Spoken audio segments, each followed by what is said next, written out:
Hi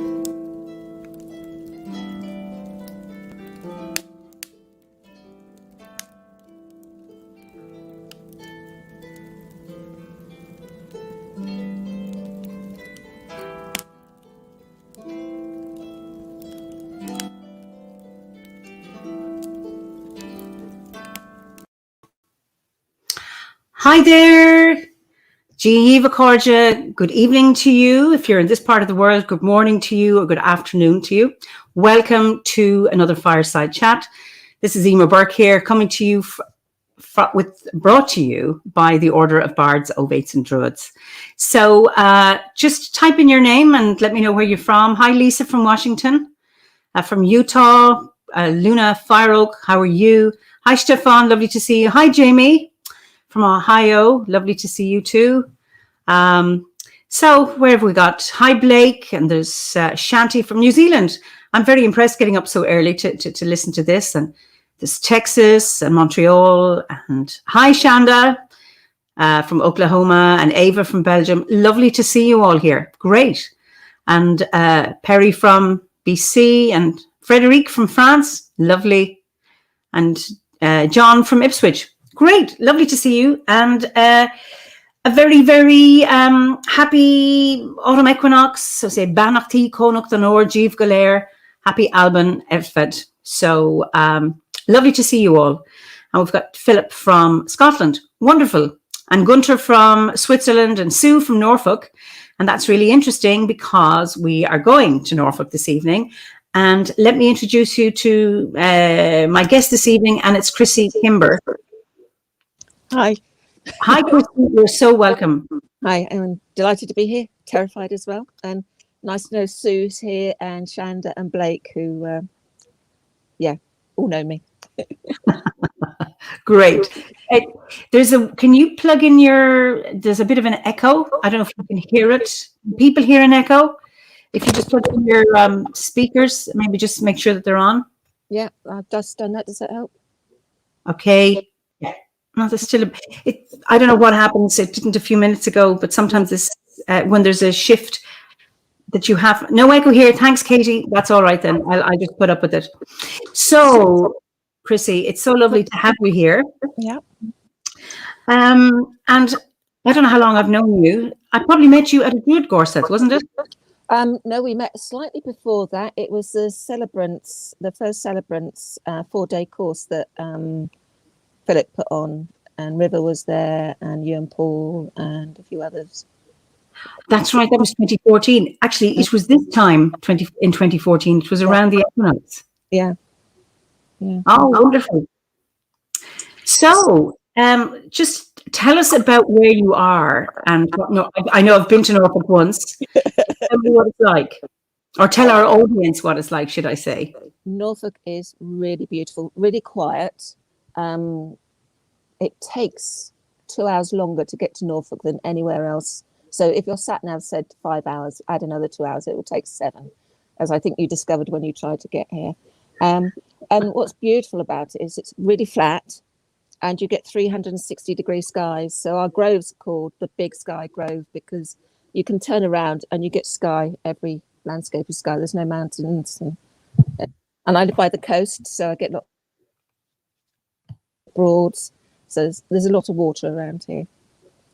And I'm on chalk and flint. So it amazed me when I first discovered I was on chalk and flint, because where I was born, which is near London, was also chalk and flint. So I seem to have ended up in an area that's the same as what I was born on. So amazing, really. I didn't know. Well, I remember when we were at the Gorset the Gorset in Norfolk, we were given pieces of flint.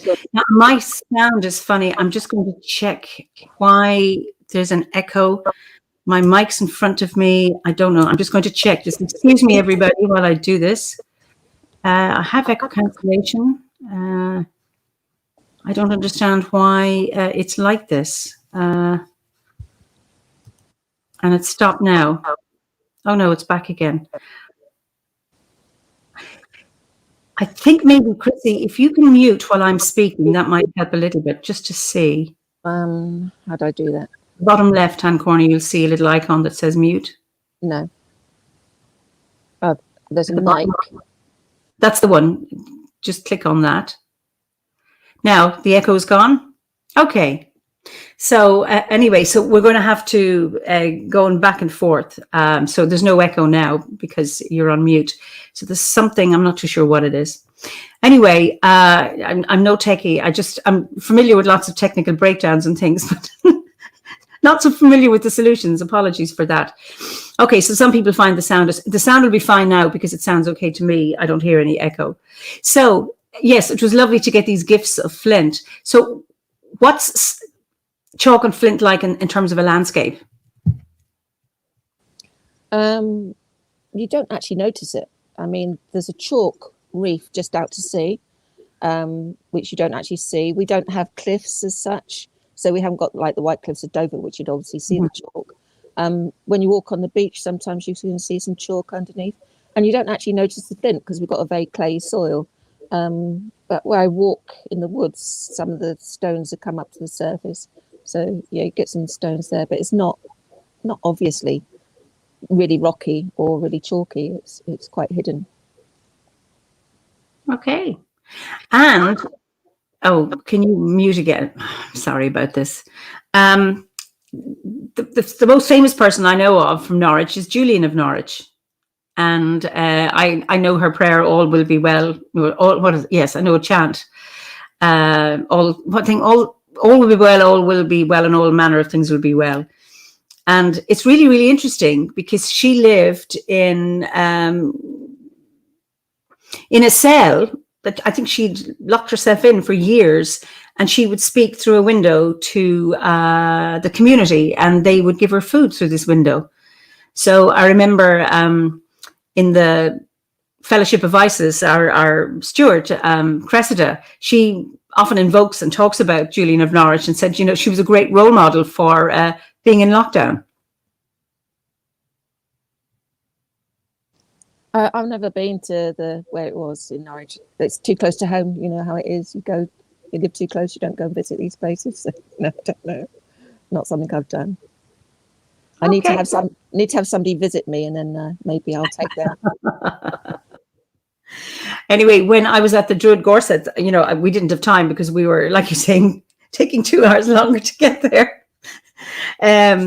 Driving from, I think Paul and I think it was from Stansted, I think.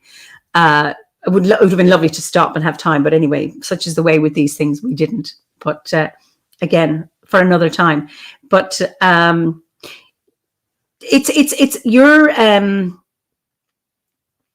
I found the landscape was very interesting because it's very, very, very flat, and you don't have many landmarks. And I come from the bog, and I remember getting lost on the bog once.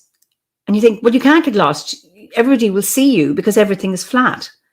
But you don't have any landmarks. So you can go, on little pathways round and round in circles. And I thought that, Norfolk was very like that too when we went out walking. Yeah, it was. I don't know if it was you or somebody else. They said, how do you know where you are? We've got no mountains to give you a guideline of where to turn. But, I don't know if that was you or somebody else. But, yeah, I like it. Oh, it's absolutely wonderful. I mean, it's just a very different landscape, and it's so lovely to be able to live in a place or in a country. And I suppose most countries are like this, that you have that variation in the landscape, and how that, I think, has an impact on you. Does a flat landscape, what impact does that have on you? What does a mountainous landscape have on you? How does it help create you in some way? I don't know. Do you have any comment on that? Well, where I was born was the Chiltern Hills, so I do miss the hills. And I drove to Wales 2 weeks ago now. And as soon as I got into the hills, I went, "Oh, this feels more like home." But yeah, I like the flat, but yeah, I do miss my hills. Now you're a walker, so and you're, what would you say, a pilgrim walker? So just tell us a little bit about that. Yeah, well, when I first moved in with my sister, she said, let's go for a holiday walking. So I said, no, I don't see that. And the first holiday we went, she said, just 4 days. And we went to the Cotswolds. And in those 4 days, I was hooked. And we came home because we hadn't booked any longer.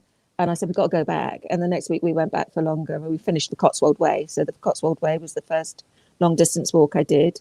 And it's quite difficult because you have to book up B&Bs for how long you think you're going to walk that day. We've got 2 dogs, so you have to have places that accept dogs. We don't carry all our stuff. I'm of a certain age now where I don't want to have to carry my sleeping bag, and I don't want to sleep rough. So when we did the coast to coast route, we often met people who said, oh, you're not doing it properly, because we didn't sleep outside. And when we'd finished at the end of the day, we got down into a nice bed and breakfast, and we had a bath, and we had breakfast the next day, and we all refreshed for the next day. So yeah, I've done coast to coast of England, Fort William to Inverness in Scotland, the Offa's Dyke in Wales. I've walked the Inca Trail into Machu Picchu, so that was 4 days. Oh, and we just love walking holidays. So we're going to walk around Anglesey next year. It's just so nice. You just get away from everything. Very often you're where your mobile phone won't work. You don't have anyone talking to you. I mean, the only conversation my sister has is, when's the next cup of tea? So I ignore her. I've listened to podcasts. I remember listening to Druidcast on one walk, and I'd get through about 6 months in one day. So that's quite nice that I got half a year of different podcasts. And then the next day I'd have the next 6 months. And I think I did about 5 years in one long walk. That was quite good. So thanks, Dave, for that. It was nice to Druidcast. And just to get away from everybody, we were looking after elderly sick parents for some of these walks, and it was just nice to get a real break away and just relax and not have to worry about anything, just one foot after another. And because they're linear walks, you have a real sense of achievement that you've started at the beginning, and each day you get further and further to where you're hoping to end up at the end. And the real achievement of having sometimes battled against the elements and walking sometimes thigh deep in puddles to get to where you need to go to, or on the side of mountains. I mean, in Machu Picchu, I suddenly realized I had panic attacks because some of the bridges we had to get over, and you're really high up, and I don't like heights anyway. And the handrail was dangling off down into a ravine somewhere, so you had nothing to hold on to. And there were gaps in the wood, and my sister would always go first. And one day she said to me, she said, breathe. I hadn't realized I hadn't been breathing all the way across the bridge. And then after that, I used to have mantras. It's very safe and it's very wide. It's very safe and it's very wide. So that I would get myself across these bridges. So it was finding ways of coping mechanisms to help you get over things that you didn't even know you had fear of in the first place. So yeah. That sounds so scary. And it's really interesting. If you're walking on the road, you don't take up a lot of space. But as soon as you know it's limited and that there's a drop below, it becomes really, really narrow and really, really scary. And it's great to be able to, talk yourself out of that, or talk yourself into being strong enough to getting across and to achieve it. And it's really interesting to have these walks. People here are just saying it's, to make you fit, and appreciating your relationship with the land and the seasons and the weather. But there's also that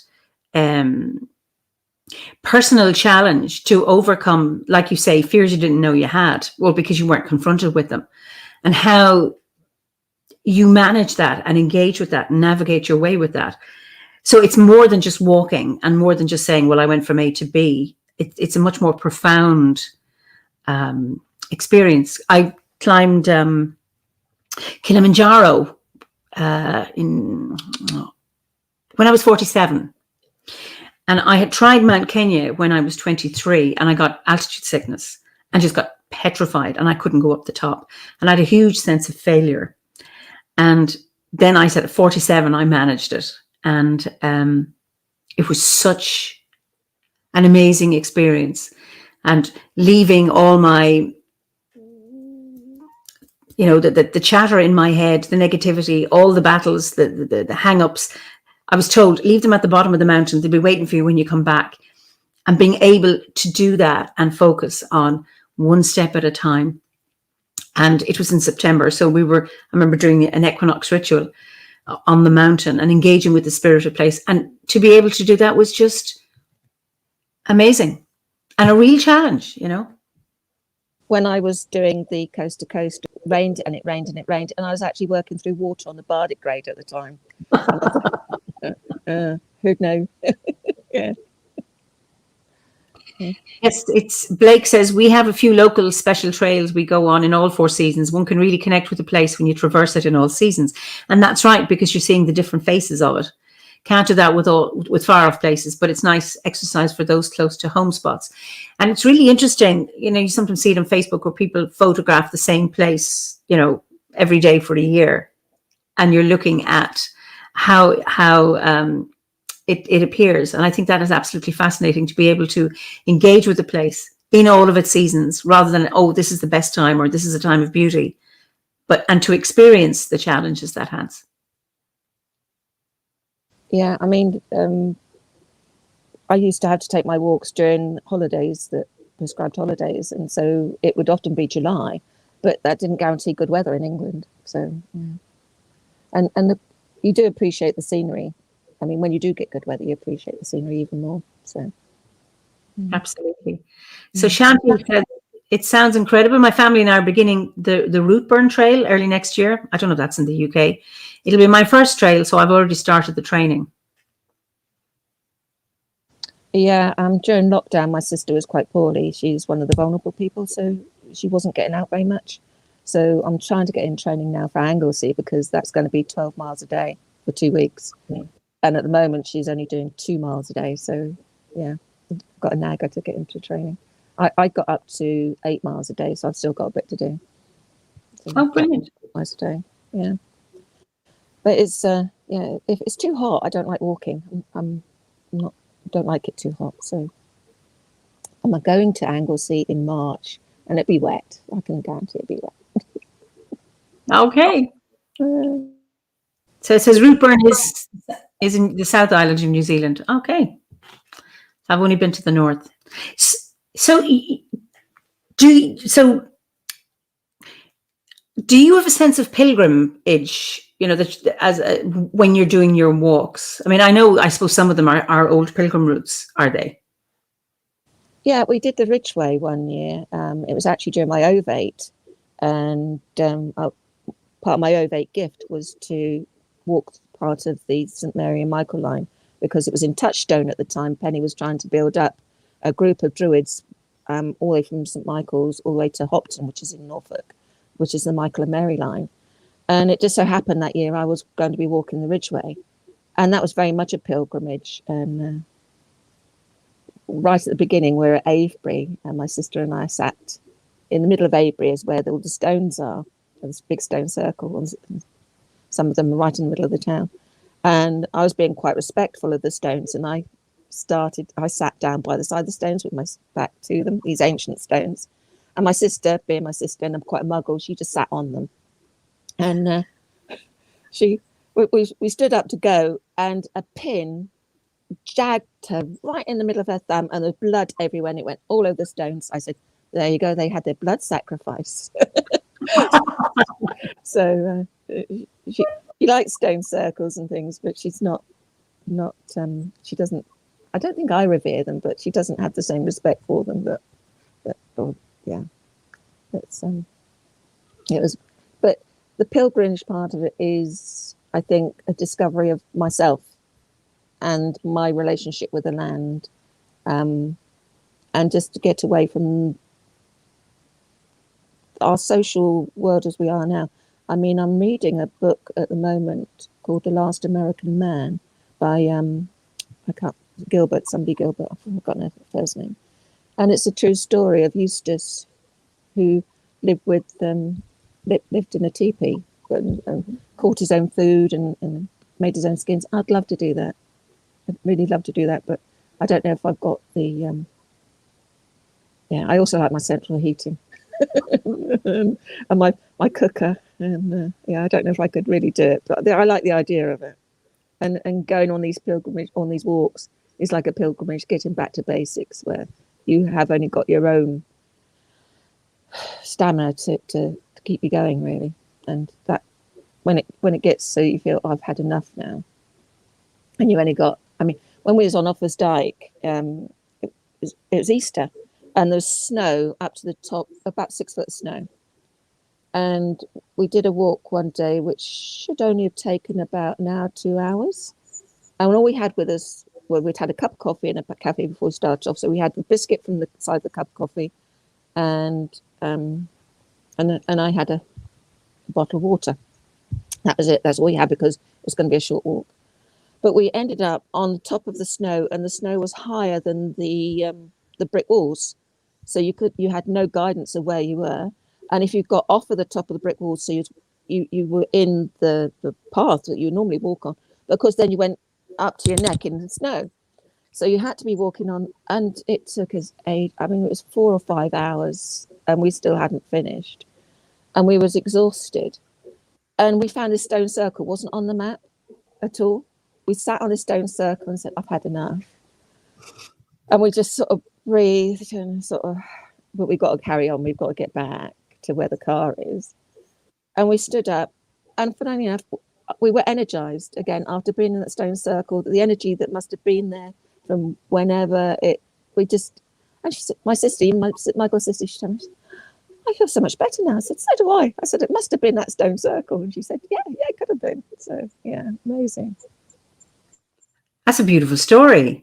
That's really, really fascinating, because you think of the trial of it is, because essentially you're falling into snowdrifts, if you're not on the wall, and then to have that energy being energized from the stone circle, beautiful. And what a gift, because you said like it was off the map, but somehow it came to you, or you found it, discovered it as a gift from the land. Well, I sometimes wonder if I drop into a parallel universe sometimes. Just these things happen. Yeah. It's beautiful. You go through a threshold sometimes, and things that aren't there are there. It sounds a bit mad, wacky, maybe. Yeah. No, I've heard people explain things like that. Something appeared that hadn't been there before and wasn't there again, and you kind of go, okay. There's some things we just cannot explain, but we, I suppose, respect the mystery of it, and be grateful for the fact that you did encounter the stone circle to energize you. Who knows? So do you have a daily practice? When I get up every morning and I open the curtains, I say, it's going to be a great day today.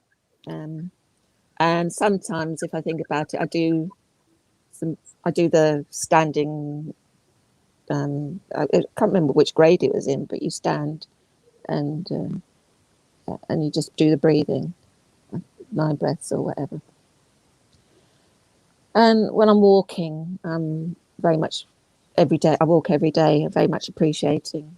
So that's a practice as such, and getting in touch with the land, what's under my feet. Sorry, my dog wants to say hello. She might come up in a minute. Yeah, so it's sort of a practice as such as just knowing where I am in time and space, but not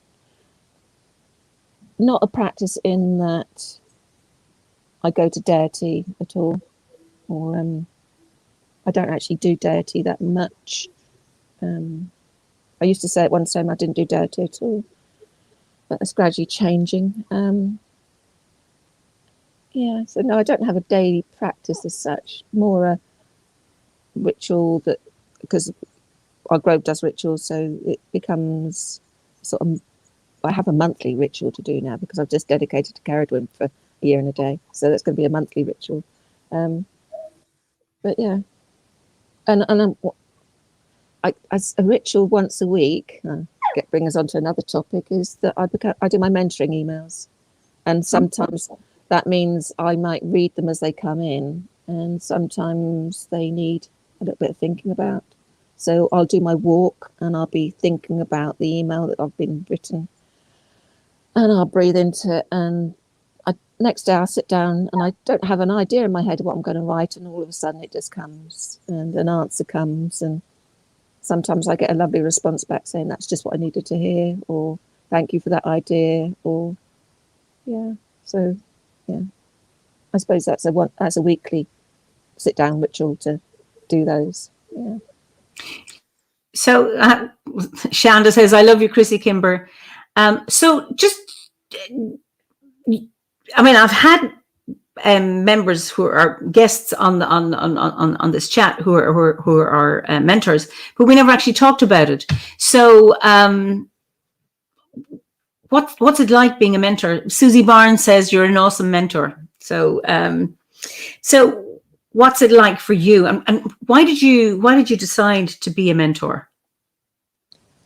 I really wanted to give something back to OBOD. I'd got so much from it that come the end of my Druid grade, or even before the end of my Druid grade, I knew I wanted to give something back.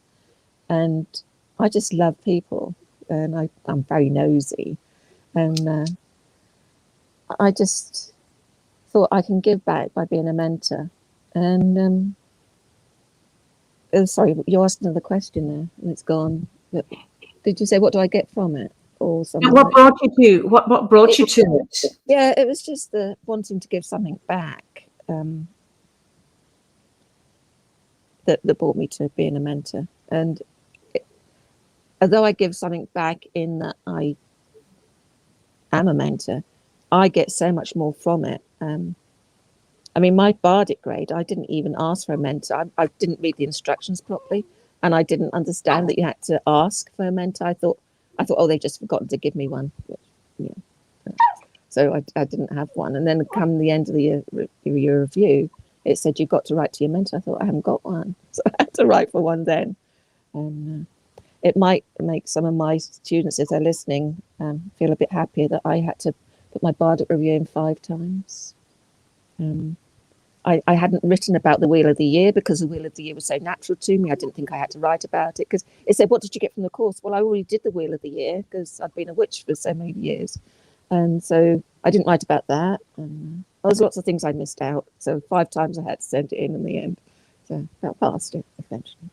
My OVATE review, I think my mentor got fed up with reading it because she said, well, that was in depth, Chrissie. I was determined I wasn't going to fail that one. Fail it. It's not a fail. No. Yeah. So you mentioned that you were a witch. So how did you get into Druidry then? You mentioned that you were a witch for many years. So well, that was a case of I belonged to a hedge witch group. I mean, most hedge witches work independently, but we got a group of us together, and there was a young girl doing the group with us, and she'd started doing a correspondence course. I used to have the book, I can't remember, I've just given it away. And the girl who was our leader as such, she said, that's a bit worrisome, Chrissie, keep an eye on her, be her mentor as such. And she gave up with that course, and then she went and signed up to OBOD. So I thought, well, I'll sign up to OBOD as well, find out what that is, because I don't know, didn't even know that it existed. And I carried on with the course, and she gave it up. So I got into OBOD through being asked to mentor somebody else. So yeah, I just fell into it. I didn't even know it was there beforehand. And that was way back in 2007. I actually looked it up this morning. I thought, I wonder how long ago it really was. So yeah. And it took me go on. Sorry. I was going to say it took me 8 years to get to Druid grade, and then I've gone back to doing all the stuff that I didn't have time to do because I was working when I was studying. So I've gone back and done a lot of the stuff that I wanted to do but didn't have time for during the course of studying. So I suppose I'm interested. So it was by accident you because if you were mentoring this person, what kept you there? Oh, I think so many people have said it's like coming home. It really was. It fed something I've been looking for. I mean, when my children were young, I looked into all the different religions I could find, and then none of those really. I mean, everyone knows that, not everyone, but a lot of people here will know that they don't always work for everybody. And then I did an astrology course, I did a tarot course, and I was trying to find answers, and I thought astrology and tarot might give me some answers. that didn't seem to work either. I did Louise Hay, You Can Heal Yourself. Mm-hmm. I picked up a Hedge Witch book by Ray Beth, and that's when I found these other group of hedge witches. So I fell into those as well, because I was sitting in the staff room, and a girl sitting next to me had a newsletter that had stars and moons and things on it. And I started reading it from a bag, and I said, "Do you mind if I actually read that?" She said, she was the editor for it. She said, "Oh yeah, of course you can read it."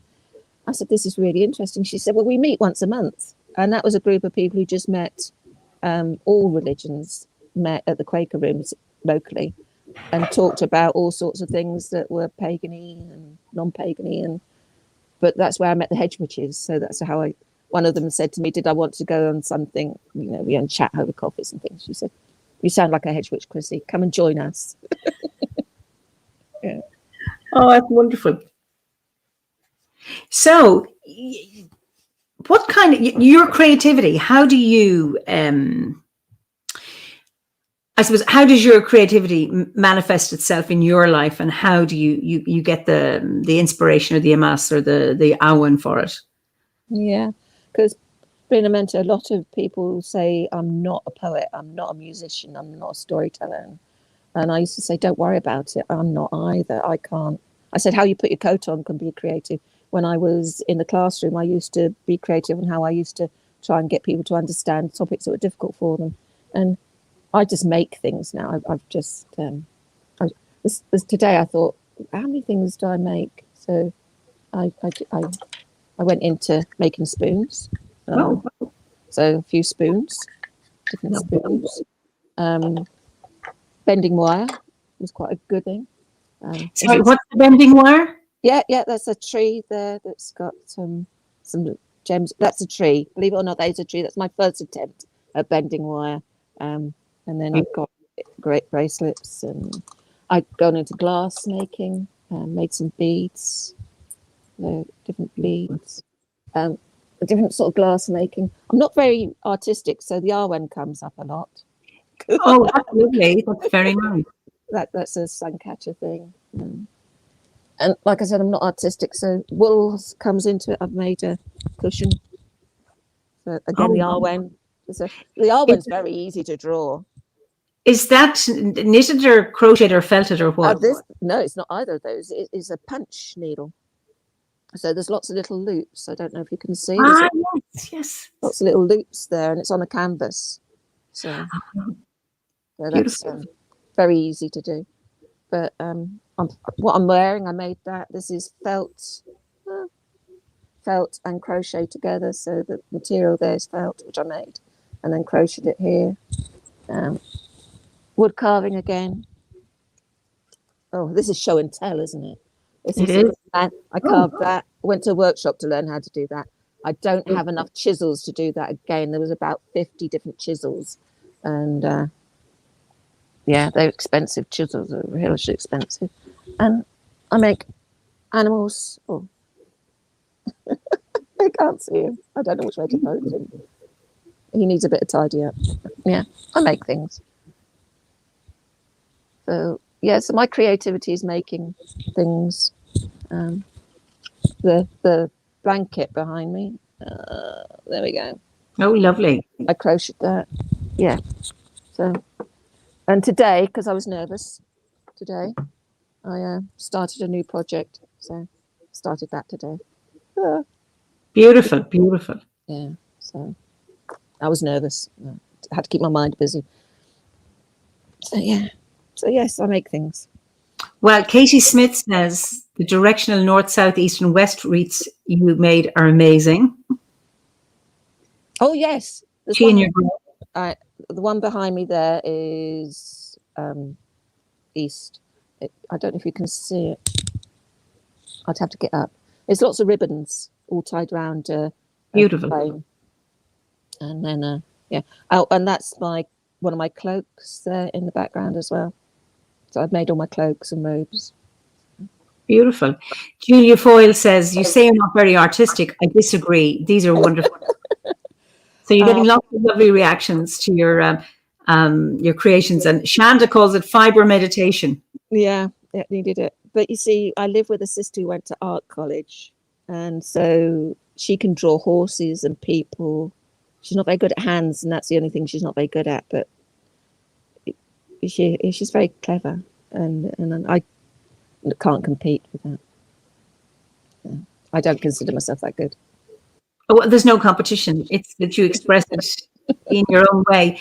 Vincent said, I was a Christian who knew nothing about paganism, yet I was drawn towards Druidism, and it also felt like coming home. Druidism seems to have a beautiful universalism about it. Can you comment on that? I'd like to say something clever. I really would like to say something clever. I've met quite a few Christian Druids, and I don't know. I think this God and good and nature is all connected, isn't it? It's when you see such beauty all around you, I think we'd like to think that somebody created it for us. I don't know, maybe we do that, but I think everybody can appreciate the magic of the surroundings that we live in.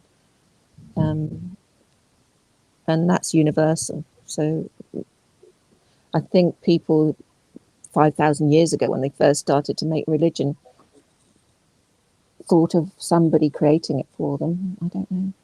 But yeah, that's as clever as I get. Sorry. Well, I suppose, and like this comes up, I suppose, often within the order, is that, you know, within OBOD, is that there is that space for being a Druid and weaving in whatever other tradition that you come from or that you wish to integrate with it. And there's that, and I think that's beautiful, because then we don't have the dogma. And okay, there may be people who are, we don't, as an organization, we're not fundamentalist. And that's just a lovely space to have to integrate all the traditions. So you come from a witchy one, and Julia Foyle says, my Christian friends often seem more Druid than I am. And Karen Burton says, Chrissie, you're so like me. I am the daughter of an artist and sculptor, so don't class myself as an artist, as I cannot draw like that. But I also craft, crochet, macrame, sewing. I love your wood carving. So Jason says, I'm a Christian but find Druidism fascinating and have really enjoyed learning and listening. That's what it is. And Blake says, I love an OBOD, we celebrate common ground. And I think it's about that, being able to share that. I suppose, and that's part of the homecoming piece, because, well, a home for me is a place where I am welcome and where I feel safe. And I certainly found a second home and a second family within OBOD as well. Yeah, it's always very welcoming. I think when we was on that celebrancy weekend, there was I can't remember his name now, but he was a vicar, and he said, oh yeah, there's two of them. But Mark Townsend and Peter Owen Jones. I think it was Peter Owen Jones. Actually, maybe it wasn't any of those, but it might have been Peter. He said that if he'd been in a room full of Christians, they would have tried to convert him. But this room full of Druids didn't have any need to convert anybody, because that's not what we're there for. We don't need to preach to anybody. We just do our own thing. We're happy with that. We don't need to convert anybody. It's up to the individual. And what I like about OBOD is there's no hierarchy. When I have people join my grove, I say, just because I've got a certificate that says I've got to Druid grade doesn't mean I'm, and in fact it's quite the opposite, I'm not as clever as half the people that are in my grove. And one of the bardic people in my grove, she was there for 14 years on bardic. So she's got far more knowledge than I did about. And as I probably become aware, I'm not very articulate, so it's not the. I need to think about things and I write things down, but I'm not very good at verbalizing things straight away. I'll have a brilliant answer tomorrow for the whatever.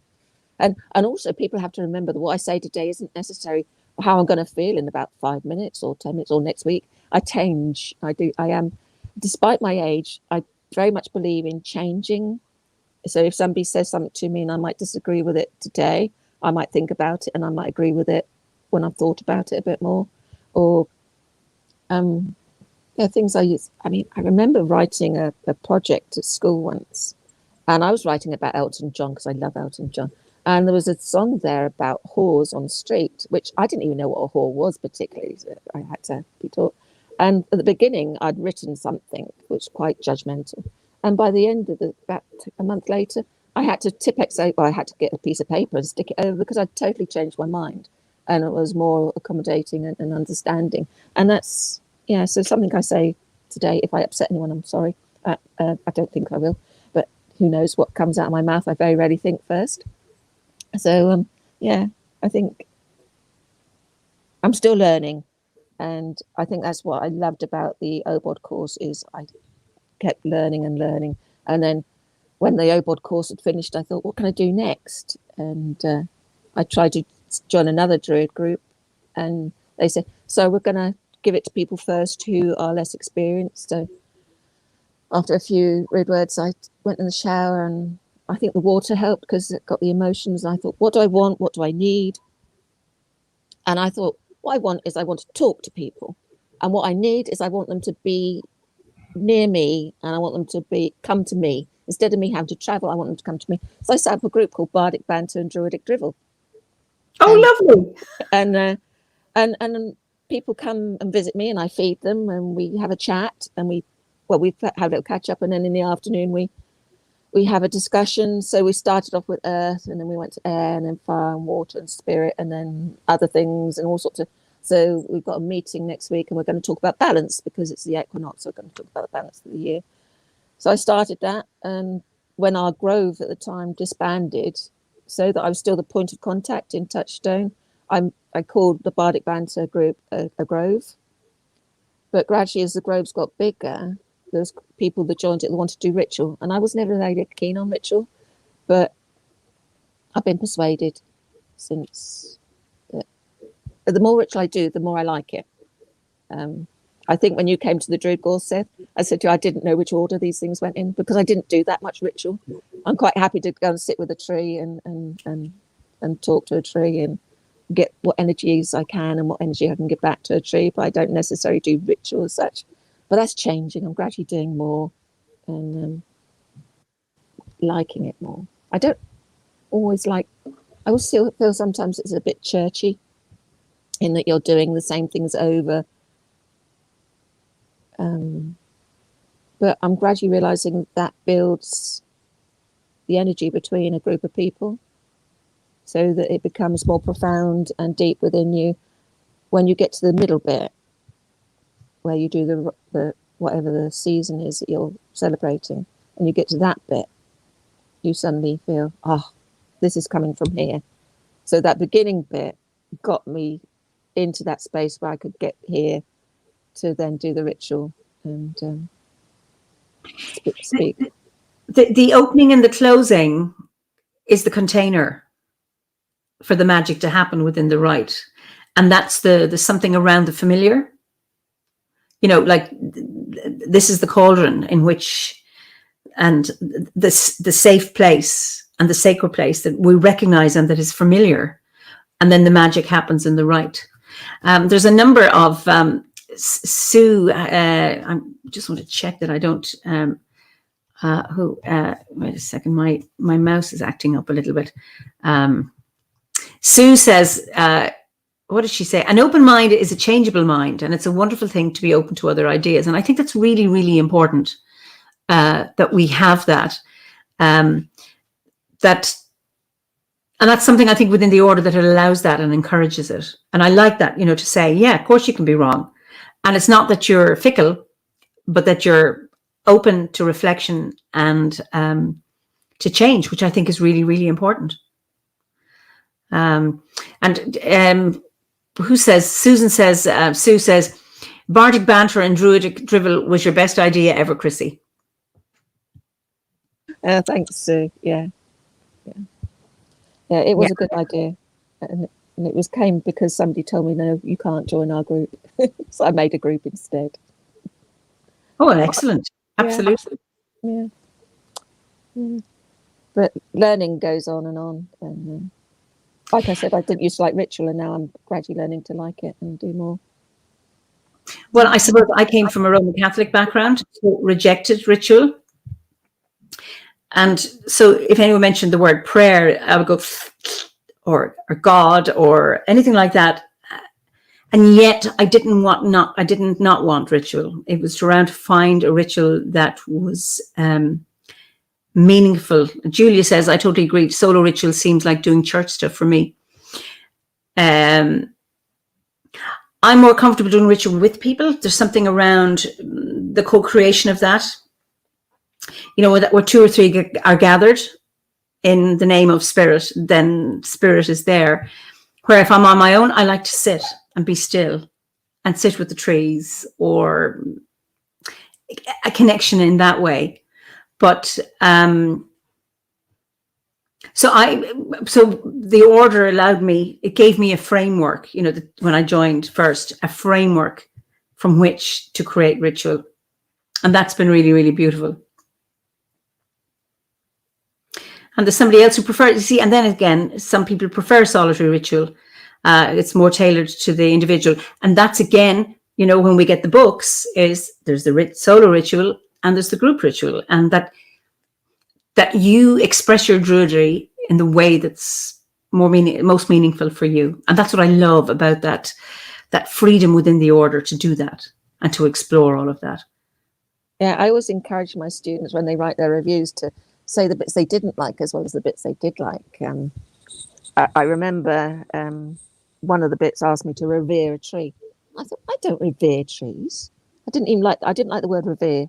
I go up to a tree and I can feel whether it wants me to go and sit with it or whatever. So I don't need to revere it. It doesn't want me to revere it. It doesn't really understand.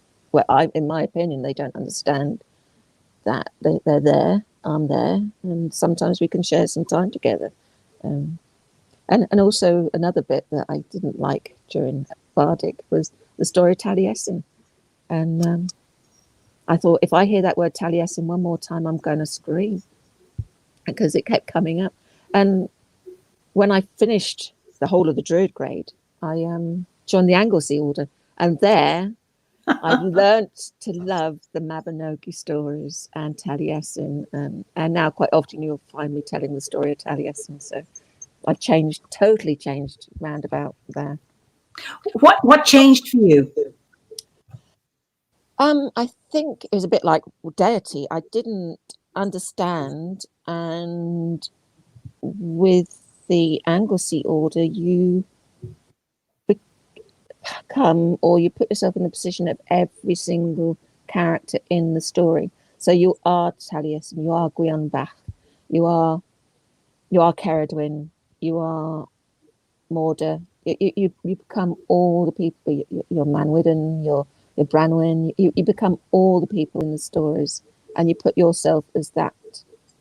You have those characteristics within yourself. Even Anissian, the horrible, nasty one. We sometimes you'd say, what would Anissian do? And he might do something nasty, and that might be you that day. You might just be in an Anissian mood and just do something nasty. Hopefully not. So you mentioned you said you don't do deity, and then later on you said you've now dedicated yourself to Ceridwen for a year and a day. Is that something you'd like to talk about? Yeah, I can talk about that. I said get the Anglesey Order again, and we had a Bardic Banter talk on deity, and after the 2-hour discussion, it became apparent to me that deities are just our human characteristics. So I've been thinking on that for about 5 or 6 years now, I suppose. I've been thinking, they're just, we put human characteristics to these gods, which we can associate with things that we also do. So the maiden mother crone, they're all stages that I've gone through. So I can see those parts of Ceridwen or the Morrigan inside myself. And maybe some days I feel like the maiden. It doesn't happen so often these days, but Some days I do, and I can recognise the maiden in my granddaughter and appreciate that, and in other people when I see them when they're very young and things, and learning to find the masculine. So I didn't have anything masculine in my house, so I went and got myself didn't make this one, but I wanted a masculine deity as such, and I got Canunus as a cushion. That's as much as I wanted to go with the masculine, but I brought that into the house to get the masculine side of deity there as well. And then this Ceridwen Year and a Day. Well, Chris Hughes, who runs the Anglesey Order, has just written a book called all about Ceridwen, and he had a competition on his page to actually win a copy of the book. I won that competition. I won't tell you how. I could. I put a rude picture up. Well, it wasn't a rude picture; it was a picture of a fork, but it was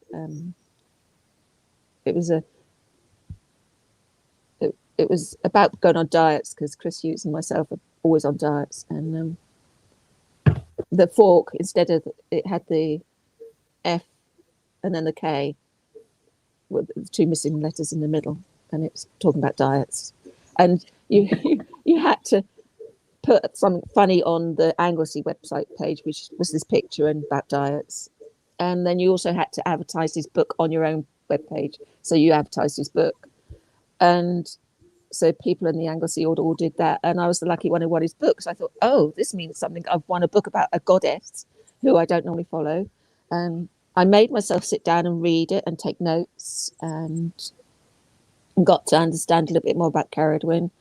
And when he said he was going to be doing a camp at Lake Bala, and that it would be dedicating ourselves to Ceridwen, I thought, okay, I'd love to go to Bala. I'd love to spend time in the company of all my Anglesey Order druids. So that was the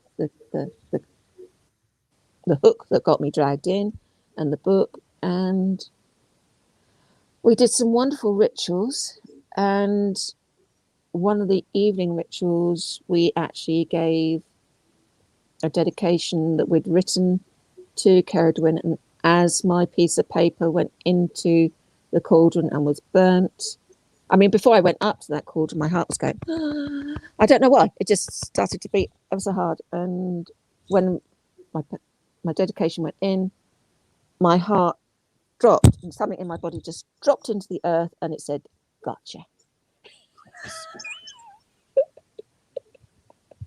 So for a year and a day now, she's got me. I don't know what's going to happen. We shall see. Watch this space. Oh, that's wonderful. Has she swallowed you whole? And will she... I'm just thinking of the got you bit. I just have to think of Ceridwen as the hen. Indeed, that could very well got you, yeah. So maybe in 9 months' time, she'll put me into a coracle for 80 years, and I'll go on the oceans. Who knows? Yeah, who knows? It'd be interesting to find out. Blake says the gods bide their time, but Ceridwen got you at Bala. Yes, you did. You certainly did. And it was funny because it was a very similar feeling to when I went to the Anglesey Order. You spend 4 long weekends on the island to... I mean, one of the reasons I joined the Anglesey Order was I got to the end of the Guernsey, and they've you read them, your correspondence course, and I got to the end. I thought, I want to get down and dirty with my druidry now. I want something practical. I want to, which is why Bardic Banter was so good, because we got to talk and we got to do things. And the Anglesey Order was, you had to physically go there. You had to do this pilgrimage to the island. I mean, for me, I live on the East Coast, and Anglesey, you have to drive all the way across Britain. So I live on the East Coast just before you drop into the sea, and Anglesey was all the way west till you drop in the sea. It takes me a whole day to get there. So it's a pilgrimage to get there.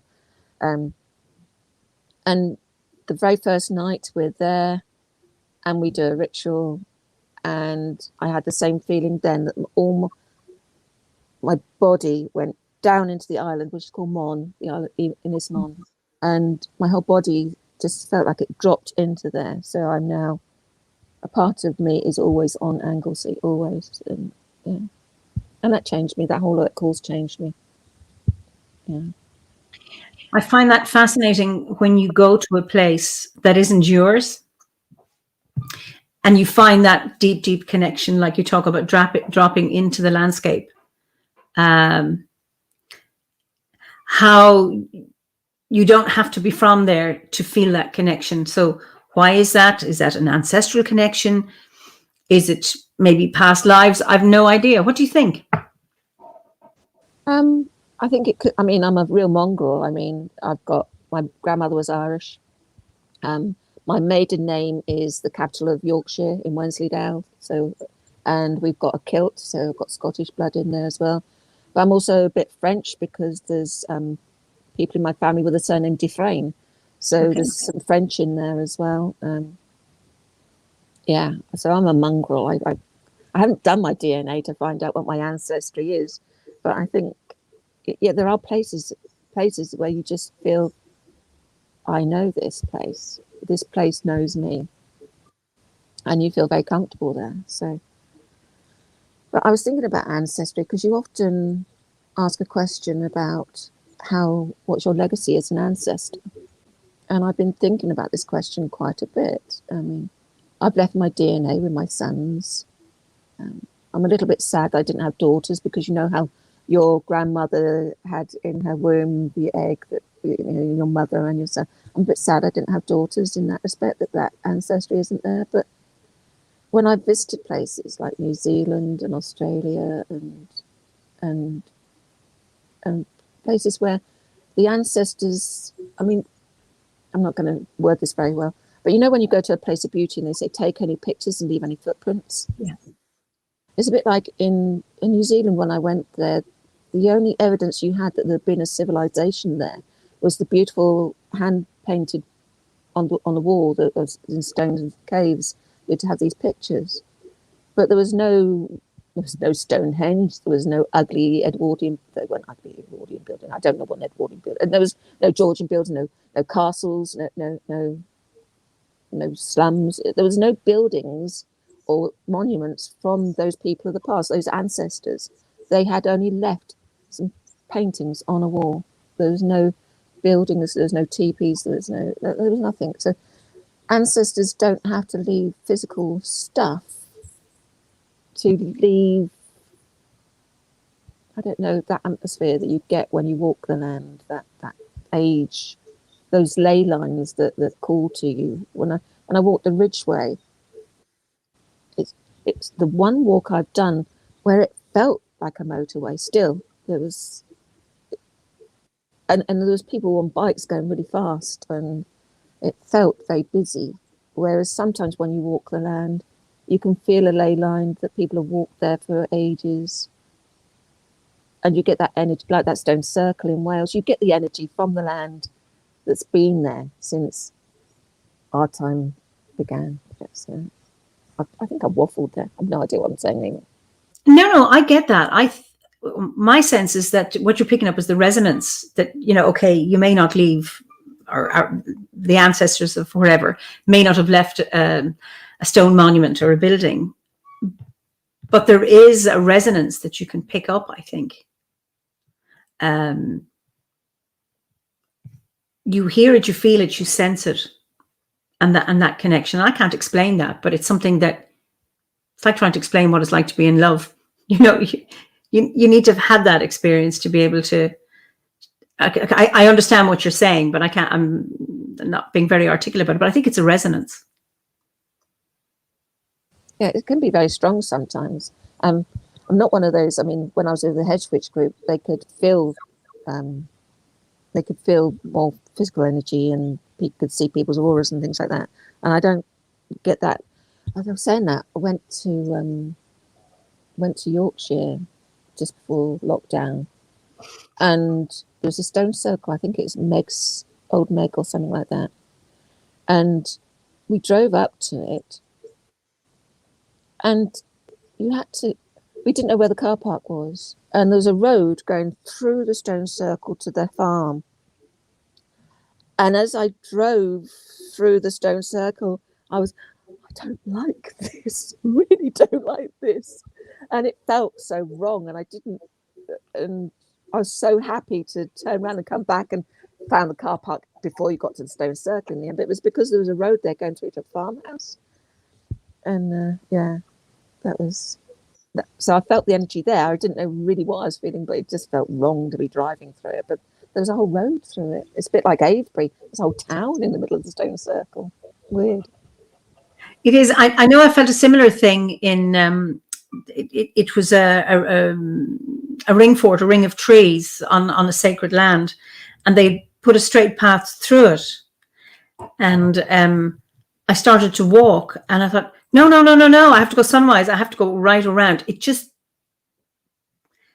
felt wrong. And this wasn't a judgmental head thing that you shouldn't build a stone through that. It was like something was stopping me, and then I had to go around. Karen Burton says Long Meg and Our Daughter Circle near Penrith in Cumbria. Is that the one you're talking about?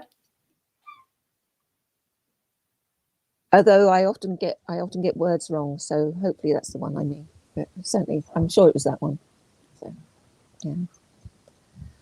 yeah. So what's Long Meg like, and why is she called that? I don't know. I probably knew when I went there. I probably read all about it when I was there. One of the things I'm finding with age is I've forgotten more than I know. I don't retain things very well. I have a very good memory, and it soaks things up like a sponge, and it knows it while it knows it. And then if it doesn't use it, it just lets it all go again. So yeah, it's a lovely way to be able to soak things up, but then it lets them go. So my memory isn't as good. And on words and names, yeah, I'm living with it. People who know me know you got that wrong. Okay. Oh yeah, I got that wrong. Yeah. That's the prize for wisdom. Oh, okay. Andrew Newton says the name itself is said to come from a local witch, Meg of Meldon, who was alive in the early 17th century. From a certain angle, the Long Meg stone resembles the profile of a witch. Oh, interesting. Long Meg was a witch with her daughters turned to stone for dancing at the Sabbath. There's a stone circle called the Piper Stones in Wicklow, and I think there's a similar thing that they were all turned to stone for. It could have been something like that. They all have lovely stories, don't they? When I went to the Orkneys, they have the same thing, that there's one stone that's well out of the circle, and that's a similar sort of story, I think, that somebody was running away, got turned to stone. Beautiful. So to get back to, and somebody says the Merry Maidens in Cornwall, is that another stone circle? I think Julia's mentioning that. It's fascinating, the stories around these, and yes, and it's there's a stone circle that my stepson, when he was alive, looking at Nine Ladies in Derbyshire, and they spent 9 years protesting against a quarry that wanted to set itself up, and they won, which is really, really interesting. And these are small little, these are small stones. I've been to the Nine Ladies, and it's quite amusing the way, quite often when I'm trying to go somewhere, I go straight there. But the Nine Ladies, we did a spiral. We couldn't find the place, and by the time we finished, we were spiraling it, and it was a spiral before we got there. So that the journeys of getting to these places alone can sometimes be quite interesting, going straight there, or maybe you've got to do a little bit of a pilgrimage first before you get there. Yeah. Ishnock in Ireland, it's we say it's the navel of or the Umphless of Ireland. For many times people would say that they can't find it, and I remember years ago I'd been there, and then I was visiting friends who live nearby who'd been there 2 weeks before, and they said, "Come on, we'll go again." We could not get there. We could not. It was like there was keep out signs. There was beware of the bull sign, and they go, but we're here, we've lost that disorientation. Then I'd heard other people said that they would always get lost, that somehow certain places have either not today, or there's that sense of pilgrim challenge, that it's not going on along a straight road. It's really fascinating.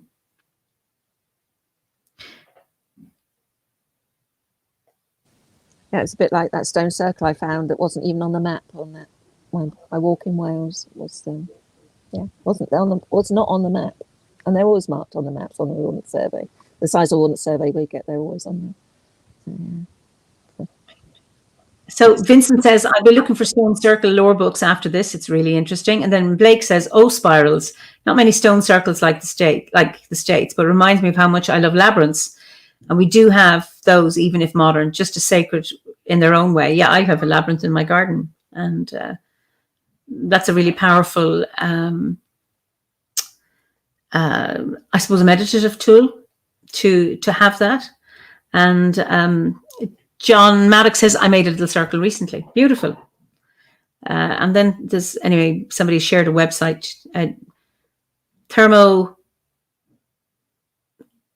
the modernantiquarian.com. I assume that's about stone circles as well. Well, very lucky that about 10-minute drive from me, there's a stone circle was built for the millennium, and it's in a private garden, private field owned by a private family. And I wrote to them just before lockdown and said, can we use your stone circle? Would you like some druids at your stone circle? Would that be appropriate? And they was very pleased that I'd asked, and they were very welcoming. And I went to go and see it, and they said they'd be happy for us to use it. And then lockdown happened, so we haven't used it yet. So we're hoping to use it at Samhain. Brilliant. Pat makes an interesting point. I don't think, and she's right, I agree with you, Pat. I don't think things need to be ancient to be sacred. If they're used as sites, they are charged. Absolutely. I think that's really, really important. And then Salv Furishi says, Longmeg stands about 250 feet from her circle of daughters to the southwest and nearly aligns with the midwinter sunset. Lovely. And then Longmeg herself has spirals adorning her. Oh. And then Pat says, you never agree with me. What's wrong? I do, Pat. I often agree with you. And then Jules says, it happened the opposite way. On the way to a sacred site, magical pointers can happen that astound. That's true. Absolutely. So this is the mystery, that... And when you're open to a journey, whatever it is, the unexpected happens, and it's absolutely wonderful to be able to experience those. And to be open to what you find. And I never have any expectations when I go for a walk in the woods each day. I've been to those woods so often, but I never expect, it's never the same. And when you go to a stone circle, you might have looked in the book about what it is, but you never know what you're going to get when you get there. Like my sister had a blood sacrifice. We didn't expect that. things happen. Yeah. Somebody said, when I visited Ishnup, my friend and I went round the Catstone in the opposite direction as the rest of the tour. We felt it was the way to approach it. Each time there's no one way. It's at that particular time you do it. Pat says, I once spent an hour with friends driving around looking for Baymore stone circles. We couldn't find them. And with other folk, we go straight there. I've been to Baymore. It's a fascinating place in Northern Ireland. There are many, many stone circles in the one area. Small, but really, really fascinating. So it's... Again, I know people have talked about being in Glastonbury and heading off to go up the Tor, and then they get to the bottom and they get the sense, no, I'm not to go today. And I think you said that about trees, that sometimes they're welcoming and sometimes they're not. A bit like people, it's about tuning into a place, and today is not the time for you to do this, or maybe it is, and being aware of that and being sensitive to it. Yeah, it's like I said, no preconceived conceptions on anybody. I mean, I always believe when I go down to Glastonbury or Anglesey, I'm meeting Druids, that I've never met a Druid I don't like yet, and always been well received, and it's always felt very welcoming. And I've never yet, because quite often I go on my own, and I've always been made to feel that I'm not on my own, but there's always somebody saying, well, come over here, come join us. So it's always nice that you're made to feel welcome, even when you're on your own. Absolutely. Absolutely. Mm. I remember my first time going to Glastonbury and experiencing that, not knowing as an Irish person, how's this going to be? And then just feeling at home. And Pat says, sometimes I go to a site like Tara and I don't feel what I hoped to feel. She said, Tara's not the site that's wrong, I think, or me, maybe just the time. Well, I think, just like pieces of music resonate, you like, or works of art, even if they're great works of art, you kind of go, that doesn't move me in any way, or this does. And I think it's the same with places. And it's not that there's something wrong with either of us, either the place or you. But I think they also have their own energies that go up and down. Sometimes you can go to a tree or a sacred circle or anywhere, and the vibes are different one day to another. And sometimes they can be, yeah, come in, we want to play.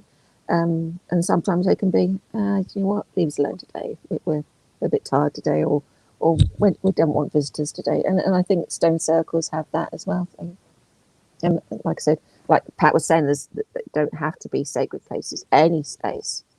Yeah. When you're listening to it. Like when I go to a tree and I want maybe to make an arm stick with my tree, and I look underneath and there's nothing there. I say, you've got nothing for me today, no. And then I'll hold a branch and I say, do you want to come with me? I'm going to make a wand with you. We're going to have adventures. And you either get the vibes yes or no. And yeah, so it's feeding into what the space wants to give you that day. And I've been to Avebury and not felt anything. And I've been to Avebury and I felt really excited. And I've been to Stonehenge. My first visit to Stonehenge, I was about 11. And we was on a school trip going down to Poole and in Dorset on the coast. And our school trip stopped at Stonehenge. And in those days, it was just a lay-by the side of the road. This coach stopped. We all got off the coach, went to the stones, sat on the stones, ate our sandwiches. And there was loads falling down because they hadn't built them up there. And I could sit, they didn't care if you sat on them. And it was all very open. And so I was very lucky to go to Stonehenge before it was made into this site that it is today. And I just found it a very nice place to sit and have a picnic. I didn't get that much from it. And the first time I went back to it, I actually thought, I'm not paying that to get in there. And they had some stones in the visitor centre that were made of the same stones at the stone circle. And we sat on those and we got as much from those stones as walking around with a load of sad people wearing headphones, walking around and not even able to touch the stones. And I didn't feel like I needed to go any further. And that's when I discovered Avebury. I didn't know Avebury existed before then. We were driving down the road and it suddenly said Stone Circle. We parked in a car park, walked through, and there were all the stones at Avebury to go and touch and feel and be a part of. And that was magical. And yet I went to Stonehenge again for a dawn ritual with OBOD at the last summer gathering we had. And that was magical again. Yeah. With 100 people there doing ritual. So watching the mist come off the dams and the hares and yeah. Beautiful. Zane says, there are times where I simply get no response, but I send my greeting anyway. Sometimes quite a while goes by from the time I started greeting until I get a response. Perhaps it's just the spirits of place watch you for a time before they are comfortable with getting acquainted. Absolutely. That may very well be the case. Yeah. Like when you meet people. Or, you're walking along a country road and there's a horse in the field and you want to connect, and it's waiting until the time is right that to have that connection. And we bide our time, we take stock, and we wait and check. So Blake says, this reminds me that we do have stone walls in the indigenous people built here in New England. They often are shaped like snakes and point towards water. So that's interesting. And then Vincent says, sometimes it's not the place, but the time entwined with the place.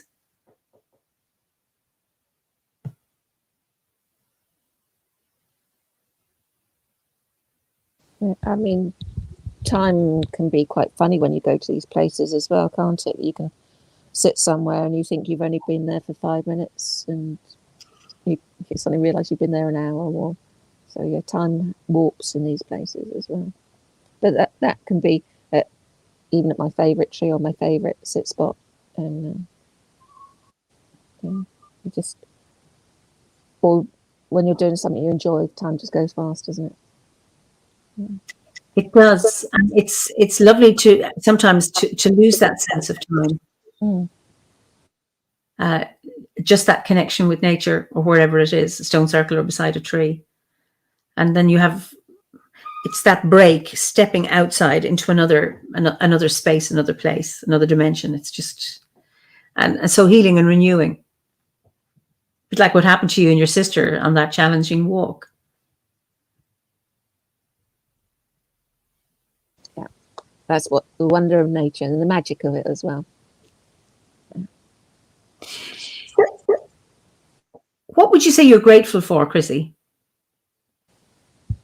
Oh, I didn't think of this one as I've been thinking. What am I grateful for? I'm grateful that I'm very healthy and that I'm able to do my walking, and that I have a very positive attitude. I've seen how sad people can get and how low people can get and don't seem able to get themselves out of a downward spiral. And I've been there sometimes, but I've always managed to pull myself out quite quickly. So I'm grateful for that. I'm grateful for my mind, that even though it forgets things, it's quite good at sponging things up when it needs to. So there's a lot to be grateful for.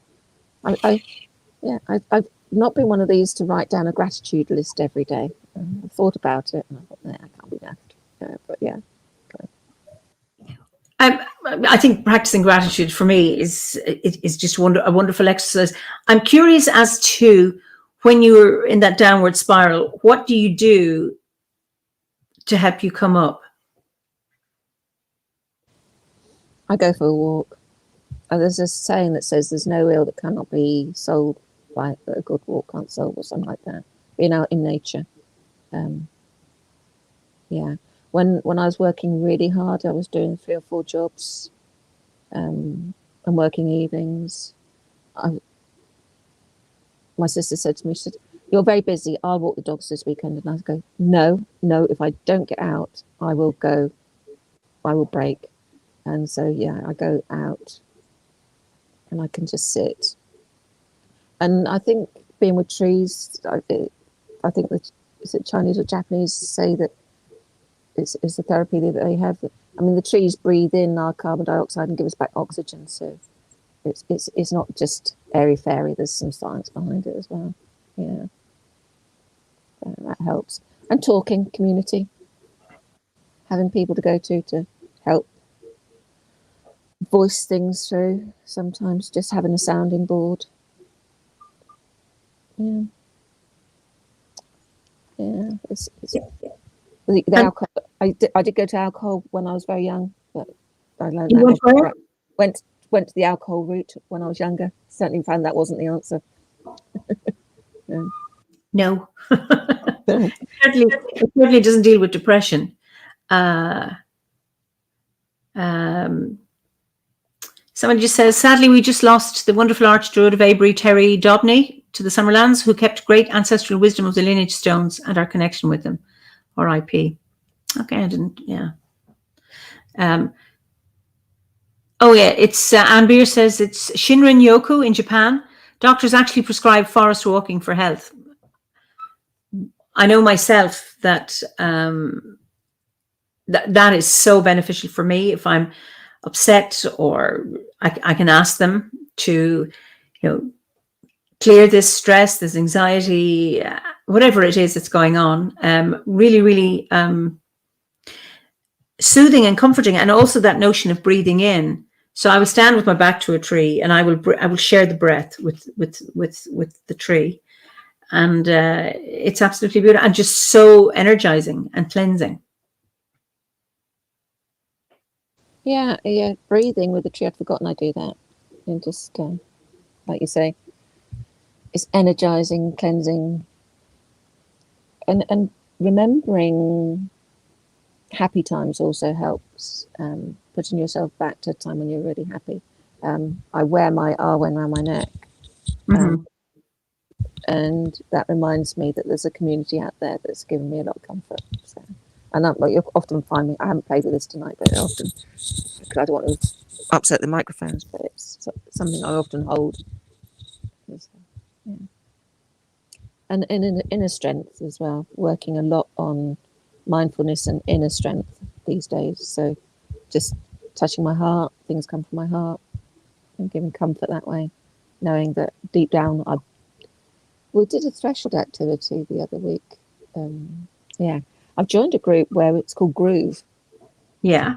And you go along and they play music and you dance like nobody's watching, and nobody is watching you. They're all having a great time. It's called a Groove. And I find that is really, really healing. So you send you the Spotify list afterwards, and I just had to put it on, and I can remember what I was doing. And one of the dances is the chakra. It's a very earthy beat, and she was getting you to shake all the way through each of your chakras in your body, all the way through, with this very earthy beat. And that can help clear a lot of the energy, the fug that you can get just daily fug. So that's a really good way of making myself feel better again. Yeah, dancing. Absolutely. I love dancing. And of course, I haven't done any dancing since lockdown. I jive and Argentine tango. Hopefully, it's going to start in October when our restrictions are being lifted. Hopefully, if things go well in the next month. And for me, that's absolute soul food. Somebody else, Sarah, says, just lying down in the forest looking up. And Eimear says that she's talking about the Shinrin-yoku. The term emerged in Japan in the 1980s as a physiological and psychological exercise called Shinrin-yoku, forest bathing. Okay. Or taking in the forest atmosphere. The purpose was twofold: to offer an antidote to tech boom burnout, and to inspire residents to reconnect with and protect the country's forests. Absolutely. And then Gail has put in a link that GPs prescribing, social prescribing in Wales. So they're prescribing time in nature for some patients instead of medication. And then Pat says, I love to gather up fallen branches and have a campfire. It feels like a great way to clear and lift my energy. And fire is a brilliant cleansing element. You can either put things that represent whatever it is that you want to clear into the fire, and you can put something else that you want to call into the fire. And very, very energizing. And of course, this is the important thing around, on the Bardic grade, why, it's around connecting with the elements and discovering the power there is with each one of them. I'm an air and water sign. I'm born on the cusp of Scorpio Libra, and I find fire very different, very challenging. I mean, I think I was given the very first Druid grade Gorseth I went to. They gave me the candle to light, wouldn't light. Somebody else lit it straight away. Gave it to me, went straight out. I struggle with fire. I'm working on it. Yeah. It's one of the elements that's still is a challenge. Although I've always, one of the things with fire energy that I looked into was it's not just the fire part of it. It's if you your determination, and also if you say you're going to do something, you actually do it, and keep to that, and that's fiery as well. So I've got those bits. It's just the actual. I can't start a fire. I got a fire pit the other year, and we had a ritual in my garden, and I said, "You're going to have to start the fire." I said, because I've tried starting fires and they just go out. One of these days I will be able to start a fire and it will stay lit, and I will be able to light a candle, it will stay lit, and things like that. It will happen. It's funny. I don't have bad hair days. I don't wash my hair, so I don't style it or anything. So I never have an issue with my hair. Not now, as being this old. But I understand that I have bad fire days and good fire days. There's some days where I can light a fire. I have a photograph of me that I love, and it's on my website, where I'm wearing a cloak in a forest and there's a fire in front of me, and it's not photoshopped. It's just, and I did it with a fire stick, and I had everything set up, but I was doing a bushcraft course with my kids, and it just sparked, and I was so excited. I thought, I have this. This is now, I'll be able to light fires forevermore. And of course, no. On certain days, the fire won't light or won't take. So I'm hearing a number of people. I struggle. This is Erin. I struggle with fire too. I'm Libra, closer to Virgo. I have great comfort with air, fire, earth, and water, but fire challenges me. I'm stuck in swirling mud. And then Pat says, my fire pit filled with rain and became a bird bath. Wild campfires and fields are more fun. So you need to have a chat with Bridget, and that's really interesting because she's the goddess of fire and water. Julia Foyle says, I'm a Scorpio Libra cusp. My candles go out too. I went through 7 matches trying to light my candle for Alfred online ritual, and that was indoors. I'm a Leo, so although my moon is in Pisces, so I get on well with fire. Sue Cowie says, fire is the spirit. Sometimes the spirit has just no energy. No matter what you do, it won't burn. Perhaps, yeah. That's part of the magic and the mystery of working with elements. How, what's more simple than lighting a match and lighting a candle? And yet, sometimes you just can't do it. It won't. I remember doing my shamanic training. We had to go outside in the dark and light a fire. And we had to stay out until we lit it. I was kissing this fire. I came back and my face was black because I knew I can't come in until I master this. So it's a great challenge, but I enjoy it. That's one good thing with the Bardic grade, is it gets you to be more balanced, doesn't it? And that's going to be my topic when we do our next Bardic Banter, is the balance. So you can go into Bardic feeling that you're all air or all water, and you come out hopefully with a little bit more balance of all 4 elements. But like I said, it was still working. Actually, if Sue remembers, we had our ritual last weekend, and my charcoal wouldn't light. She actually had to put her charcoal with mine to get the incense to burn for our ritual last weekend, if she remembers. Yeah. And I had my big fire burner lighter as well. It's like a little flamethrower. Still wouldn't. It's great that you're sharing these challenges, because I think for our viewers, it's sometimes like that. You're a druid, you're a mentor. Yeah, everything will be easy for you now, and it's not, because it's that we're constantly meeting new challenges, and that we're at an edge, and that you keep doing it to engage and not give up. And I just think that's wonderful to be able to to talk about this and to share this. And who knows, hopefully you will gain some mastery at some point. It will happen, yeah. I mean, like I said, there's no hierarchy in OBOD. I mean, I'm very easily, not the right word, but there are lots of people that are far more knowledgeable about all sorts of things than I am. And I'm still learning.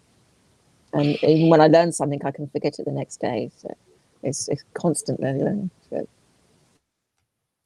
It's Michelangelo said when he was 87, ancora imparo, I'm still learning. And when I came across that, we had a plaque in the garden, and I thought, oh, that is so reassuring. I remember my mother telling me when she was in her late 20s, I was a child, I'm too old to learn and to change, and you have to. And she's 85 now and she's learning. But, it's that you don't give up. And that notion that, old dogs and new tricks, it's nonsense. It's you can always learn. And it keeps you from being so arrogant, that you know it all, but that life is dull if you know everything. It's what about the excitement of the mystery and saying, I've learned this. Oh, it's wonderful. And then you realize, yes, but what this does, this piece of learning opens a door to more potential for learning. And that makes life very, very exciting. No matter how old you are, that you still continue to have curiosity and fascination and mystery revealed, and then realizing actually there's more and more and more to be revealed. I think that's just what's so exciting about living. Life is magical. You just got to look for it, haven't you? It's always there. Yeah. And I'm always, my path these last few years has seemed really easy. I don't seem to have many obstacles that get in my way of anything. And I think it's because I've given over to the universe now. Things will happen, and they always happen for a reason. And if I'm on the right path, it will be easy. When things start getting really difficult, then that's when sometimes they're there as barriers to stop you, but other times I think, well, I haven't had that many lately. I say to my sister quite often, I say, God, we're so lucky. We do this, we do that, and we're financially okay, and we've got a wonderful family that we see all the time. We don't have any family dropouts or fallouts, and I've got a lovely group of friends, and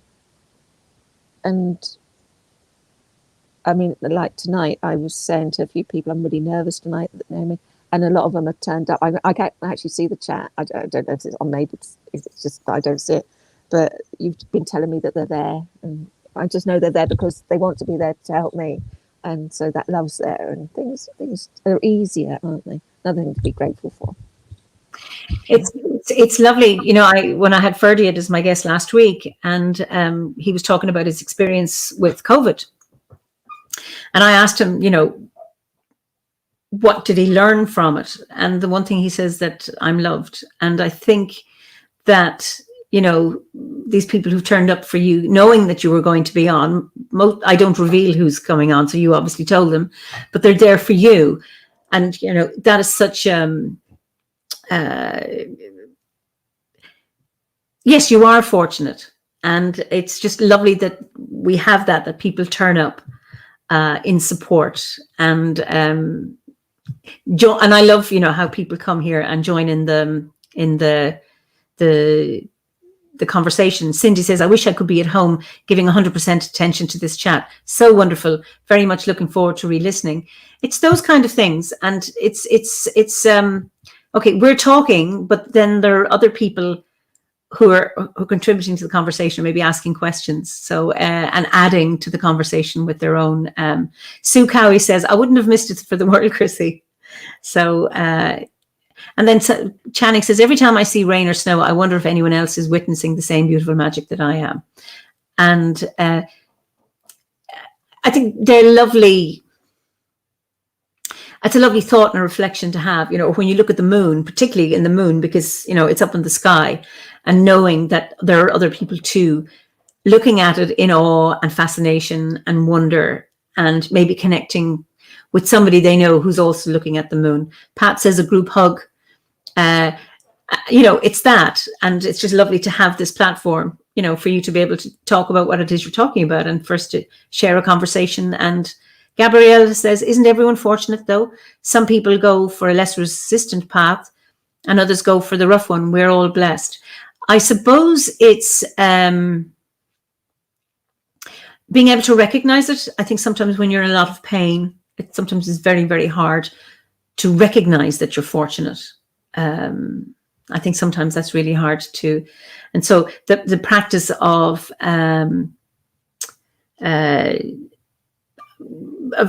reflecting on gratitude, I find that's something that keeps me on track when all else it seems to be collapsing around me. It's like, okay, what can I be grateful for? And if it's that small thing, finding the joy of seeing a ladybird. I saw a few ladybirds this summer, and there was a time when there were lots and lots of ladybirds. But it's interesting. I had a dream the other night that I was in my camper van with somebody, and my shoes fell off my feet, off the van and into a passing river.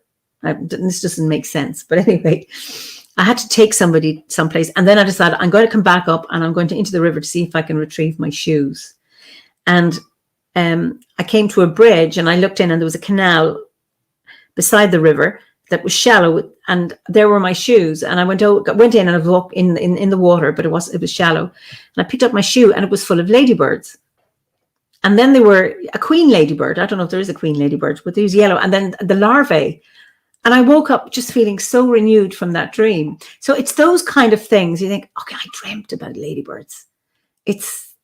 Now I'm nourished by that. And it's those little things that to keep us when other things are not going. And I suppose, these last 18 months have been so challenging for us. Alenia says, when my brother was in the army, I used to tell him to look at the sky and know that I was looking at it too. I think that's really, really important. We're all brothers and sisters. Oh, oops, I'm missing my, let me get up here. We're all brothers and sisters connected no matter where we are, though, through nature. And that's Druidism at its heart. I think so. And I think that's important. It's just to be mindful of it in times of stress and times of hardship. I think sometimes it can be hard to keep track of that or to keep mindful of it. Yeah, I mean, that community thing is so important when you're starting to see yourself spiral down, to know there are people out there that care about you. One of the things that I did over the weekend, which is Caradwyn was calling me, and also sense of community that I got, a huge memory for me to look back on, is we all sat around a campfire. There's about 60 of us, and Dave the Bard was there, and just to name drop, just because I can, and he was there, and he was so, I don't know, he got up and he sang 3 songs, and this was a nice Stedford evening, so everyone was a lot of people were going to get up and sing songs, but David just sang, and you think, how can I follow that? And I could feel it going around the circle. How are we going to follow that? That's Dave just sang there, and that was brilliant and wonderful, and there's only little old me, and I'm not so, I could feel that sort of things going around, and I don't know what it was, but there was like I jumped off my seat and I said, would you all like to sing? And they all went, yes. And it was, I taught them a song, and I'll sing it. Should I? Do, please. Yes. Dear friends, let me tell you how I feel. You have given me such pleasure, and I love you so. And that's a round, and you can sing it in the round. And it's very much how I was feeling. It was surrounded by dear friends, and I wanted to tell them how I felt, and I loved them. And I got them to do a song repeat first until they learnt the words, and then they sang it as a round, and then I split, they sang it all together, and then I split them in half, so one half started and the other started. And I'd orchestrated all this, and then I shut up and I walked around the circle, and I was surrounded by love and warmth and companionship, and it was just magical. And so when I hold on to this now, when I'm feeling down, I go back to that moment, surrounded by warmth and love and companionship and druidry at its purest. And it was that was pure magic. And thank you, Caradwyn, because I suspect that's one of the gifts you gave me when we was there. That's beautiful. Gabriella says we need more singing in the fire chats. So will you sing that again? Will you sing it 3 times? Only if you do it as a song repeat, Eimear. I can't, because we'll be the echo. Oh, all right. That's my excuse. I might have to have a little bit of mead first. Okay. Dear friends, let me tell you how I feel. You have given me such pleasure, and I love you so. Dear friends, let me tell you how I feel. You have given me such pleasure, and I love you so. Dear friends, let me tell you how I feel. You have given me such pleasure, and I love you so. See, this is where I need a voice, because I can't breathe in the right places. Oh, it was just beautiful. You have such a gentle voice, Chrissie. That was absolutely beautiful. Jules says, keep your gratitude higher than your expectations. And she says that's a quote from a blues singer whose name escapes her. But I think that is so, so important. And there was a comment earlier, but about it's